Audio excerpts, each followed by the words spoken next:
These are 3 must-read spiritual books for beginners. And we'd recommend reading them in the order that we give them to you. They kind of build on each other, so that will ease you into your spiritual journey. You probably haven't heard of the 3rd one, but it's one of our favorites. And if you don't know, we're Amy and Alex, and our channel is all about experiencing life and being happy. So let's get into these books. So book number 1 is The 4 Agreements by Don Miguel Ruiz. We don't actually have the hard copy anymore, but I'll put an image of it up here. This book talks about where our self-limiting beliefs come from. So things that society imposes on us, the things that we tell ourselves, the agreements that we've already made with ourselves telling us who we are and how we behave. But Don Miguel Ruiz presents 4 agreements that he believes that if you incorporate them practically into your lifestyle, then it will set you free, it will make you happier, it will make you more at peace. So those agreements are: be impeccable with your word, don't take anything personally, don't make assumptions, and always do your best. The reason why we recommend this book, because it's so simple, it's easy to read, it's pretty short, very applicable in your life. Like, I've even sent this to a couple of my friends, you know, just for them to check it out, because it's so easy to read and it's great. It's absolutely awesome. So my key takeaway for the 4 Agreements is definitely that it's a great initial guide to spiritual growth. It's a great starter step.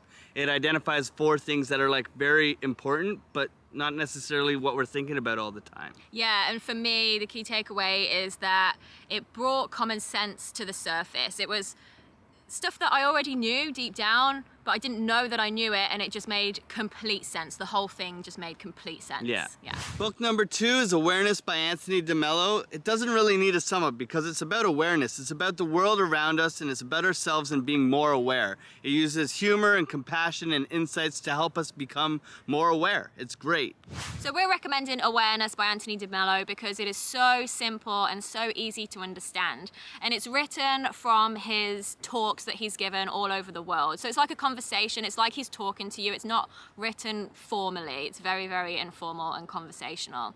And he poses a lot of questions which make you think about how you view the world and how you think about things. He kind of makes you realize, right, how you think and what your view is. He also uses great references from all over the world that are so easy to relate to and understand. So my key takeaway from Awareness is how asleep most of us are in so many different areas of life. We're just kind of going through the motions, not really thinking about things, and we're just asleep, really. Yeah, and for me, like, it's a different perspective. It's like how to look at things differently and what's important in our lives, like what's actually meaningful. It gives you a total new view, a total new perspective on what's important. Definitely. And the 3rd and final book is The Celestine Prophecy by James Redfield. So this follows James on his journey to finding an ancient manuscript in Peru. Crazy journey, kind of stumbles upon it by accident, but he encounters a lot of coincidences, he meets a lot of new and interesting people, and he learns a lot about the world and himself as he goes on this journey. So the manuscript that they are trying to find has 9 insights, and they are revealing one insight at a time. Each insight builds on the other one, and it kind of gets more and more spiritually deeper as you discover each insight, kind of building up to, I guess, what you call enlightenment and the peak of spirituality. So this one does get very, very deep. We recommend the Celestine Prophecy because it's really just a story, right? You can take whatever you want from it. There's spiritual practices throughout the book, and they progress throughout the book, but it's really up to you on how you want to implement that into your life.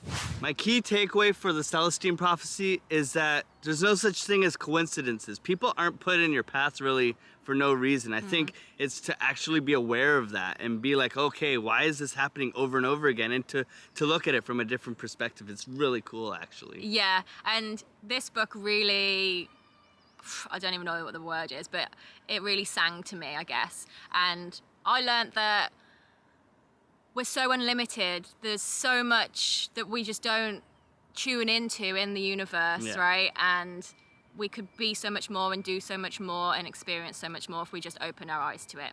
What we love about all of these books is that they are easily rereadable. We've read them several times and we've taken something different from them every single time. Yeah, so please leave your book recommendations in the Yeah. comments below. We would love to try some of the books that you like. And if you liked the video, please hit the like button so it gets pushed out to other people, other spiritual beginners.